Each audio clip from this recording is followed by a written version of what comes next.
Welcome to Missions on Point, the Propempo perspective on church and missions. This is episode 158 of Missions on Point. Thank you so much for joining us. We're in the end of a series called Restoring Missions in the Local Church. If you've been listening, you know my favorite name for this is Repatriating Missions to the Local Church. It's number 17 in our series on the centrality of the local church and missions, and this particular episode is going to deal with sending and shepherding well. We talked about raising up missionaries in episode 153. I will touch base on that for pre-field missionary preparation by the local church, or at least managed by the local church.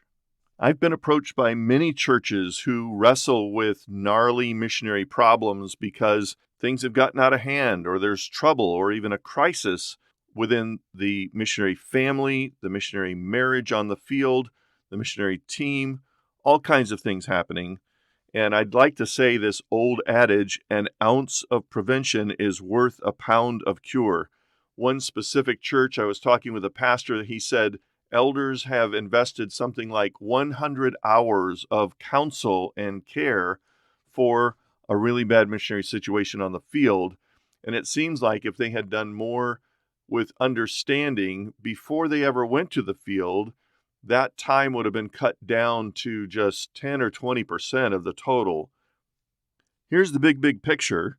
There are two primary categories of preventable attrition. That is, missionaries leaving the field before they were expected to or wanted to or had planned. And those two primary categories are unrealistic expectations and lack of a relational accountability.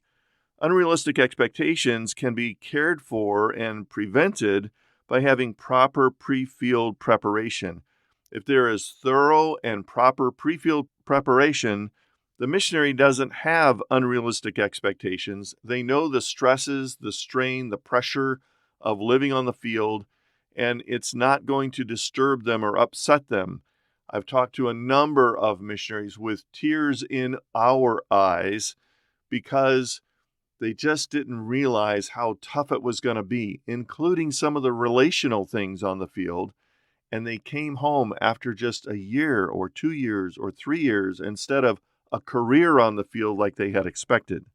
Lack of relational accountability is solved by the sending church. Relational accountability with the sending church is what helps prevent the crisis. Most often, when mission agencies do what they call member care, it's entering in when there is already a crisis in full-blown conflagration. It is terrible and hard and almost impossible to heal and repair and put the pieces back together once it's reached that level. However, the sending church can have this relational accountability relationship with the missionary so that weekly, monthly, on a regular basis, they're communicating nitty-gritty, beneath-the-surface kind of stuff with their missionary, praying for them, caring for them in such a way that they discover the needs and the fissures in their mindset and help them to overcome it. Apply the right kind of counseling in the right time. An ounce of prevention is worth a pound of cure. Let's talk about how that is done. It is very significant for the local church or the missions team to assign a mentor or a mentor couple for a missionary candidate couple for the missionary candidate in training. The mentor is a godly person in the congregation who will learn missions as the missionary candidate is learning missions. That is, the mentor will track with and have accountability with the missionary candidate as they go through all the pre-field training. But they will also just walk alongside them, pray with them, have regular meetings with them to find out how it's going, what is unusual, what kinds of things do they need, how can we help you in your preparation. The second big thing is to have an actual master plan for pre-field training, and often mission agencies are looking for the lowest possible bar. They don't have a very intensive or thorough pre-field missionary training. For most mission agencies, frankly, in practical terms, It's enough to have somebody who's willing to go to the field and do the minimal preparation to get there.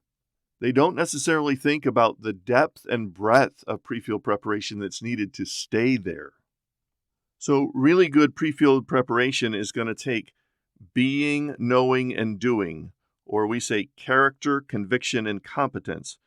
Character deals with their calling, their personal spiritual disciplines, their interpersonal relationships, and their elder or deacon kind of qualifications to go to the field, their reputation of integrity. Conviction is biblical and theological training, that is, comprehension and knowing things in Bible knowledge, theological knowledge, church planting knowledge, global missions, global awareness, and timeless missiology. Things like indigeneity and what's your plan for establishing indigenous leaders in the ministries and the churches that you will be planting, God willing. And then a commitment to lifelong learning. The third major area is this area of competence, that is ministry skills and experience. And this is actual experience, not virtual experience. It's local church testing. It's skills and experience and assets outside of ministry skills, like workplace type of experience, mission strategy, short-term missions experience, skill development specifically for the task of missions in communication and technology and safety and security. It is building an advocacy team and chemistry with people, which is sadly given very little attention. And lastly, in this area is cross-cultural capacity. That is the ability to embrace language and culture and people of other ethnicities and to value them and understand them and even study something about the religious studies and history of ministry and missiology in the place that they're going to. So when the sending church gets involved in helping the missionary candidate do those things and acquire those skills and experiences and character necessary for long-term success on the field, they are deeply woven into the fabric of that person's life and relationships, and that's what it takes for preventing attrition on the field, because the church can put their arms around them and say, we know you, we know your strengths and your weaknesses, and we're going to help you stay on the field. Just because something has happened on the field that's made you upset or stressed, we can help you work through that and get to the other side of long-term ministry effectiveness and faithfulness. I should say that there is such a thing as unpreventable attrition, that is, coming home permanently for unpreventable reasons. And I just want to tell you, I know that exists. There are lots of real things that cause missionaries to come home for unpreventable reasons. Now, I've spoken about the church raising up a missionary, but what about missionaries that just come seeking support?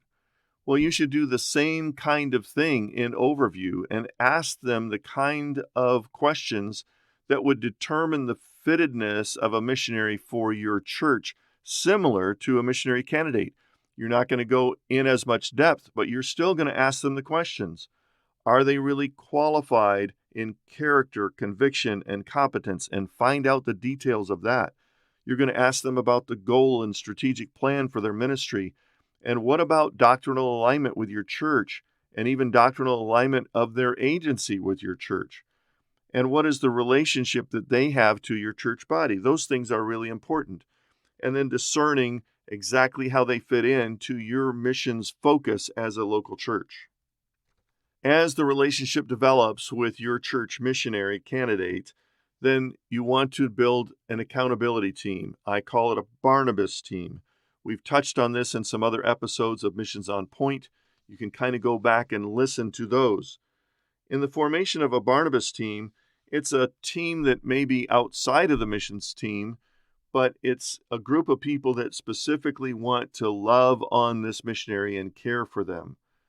They should have regular meetings. They should pray for the missionary, correspond regularly with the missionary, and they have certain areas of responsibility on behalf of the missions team and on behalf of the church.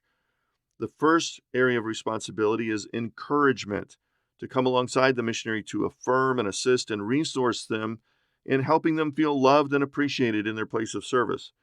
The second area is logistics, and this function includes all the practical concerns of the planning process, including travel and shipping, and managing the care and disposition of stuff. The third area is communication, and this is a little more tricky in today's world with more secure communication going to countries that are limited access kind of countries. So you have to be careful about how and what you communicate, but you do need to communicate. This Barnabas team then relates to others in the church with regard to communication to continue to pass along a channel of prayer requests and news and information about the missionary family. The fourth area is prayer. It goes without saying, this is a significant priority in the spiritual life of the missionary, and they need to be supported in prayer. In finance, the next area, there's a whole lot of things that can be done that people don't realize with regard to the legal aspects and financial aspects of their wills, power of attorney, bank account management, stateside housing or household goods. All of those are financial concerns. Financial stewardship and counseling them about financial stewardship with their support, their family, their children, children's education. All of those things have a financial aspect to it. And the sixth area is MK, missionary kid education. Decisions between available options, local, national schooling or private school or MK school, boarding school, perhaps even someone in the lower grades where you have someone like a governess or a nanny that does homeschooling on behalf of the parents who are learning language. Those kinds of things are just excellent. There's all kinds of other choices with regard to how you use internet and how schooling is funded, including textbooks and shipping those textbooks, educational materials. So making those decisions is really important in the life of the missionary and his family, but it's also having an impact on their ministry on the field, how their kids relate to national kids. Are they going to learn the language? They should learn the language. Should they interface and be friends with national children? Obviously, they should. The seventh area is on-field security and technology. And you need someone who is good enough in those things to make recommendations and assist and resource on-field security, family and home security, even vehicle security, contingency planning and preparation, evacuation readiness, perhaps technology with regard to application and equipment. So all of those things belong to the Barnabas team to work with the missionary as they get closer to going to the field and then as they are actually on the field. A lot of churches call the Barnabas team a prayer and care team. Often it is someone from the Barnabas team that may be delegated the responsibility and the privilege of going to visit them on the field. The Barnabas team maybe knows that missionary best, and whoever that may be, they can go. I highly recommend that at least half of the time, a husband-wife couple go to visit the missionary on the field. The missionary wife should have a lady to relate to. I say many times, kind of tongue-in-cheek, that if you want to know what's going on in the activities of ministry on the field, you ask the husband. If you really want to know what's going on with their relationships and family, you ask the wife. Of course, the Barnabas or PAC team will ramp up their activity when the missionary comes home, because the missionary then has to deal with housing and transportation and phone and internet and health issues and financial issues while they're home. The Barnabas team can assist them with that hands-on when they're on the home side. It's my contention that if the sending church is really involved, they prepare the missionary very well for the field, and they have a relational accountability that will cut off preventable attrition.